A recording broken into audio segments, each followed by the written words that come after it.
سلام. آقا من مهران مدیری هستم، از قرعه کشی برنامه دوره همی دارم تماس میگیرم. سلام آقای مهران. قربان شما، خیلی ممنونم. شما در قرعه کشی ما شرکت کرده بودید؟ بله. اهل کجا هستین؟ من گنبد کاووس. گنبد کاووس. شغلتون چیه؟ من پیشی موتوری هستم. الهی قربونت برم.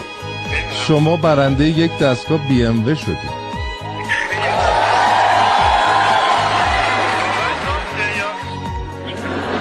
من یه نفری نمیتونم اینقدر دست بزنم. قربون شما.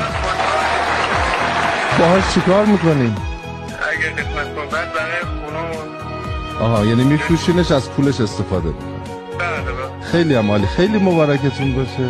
باندازی نمیخواد بابا، خدا هست، خدا ما رو نگاه نمیکنه. این حرف رو نزن، خدا همه ما رو نگاه.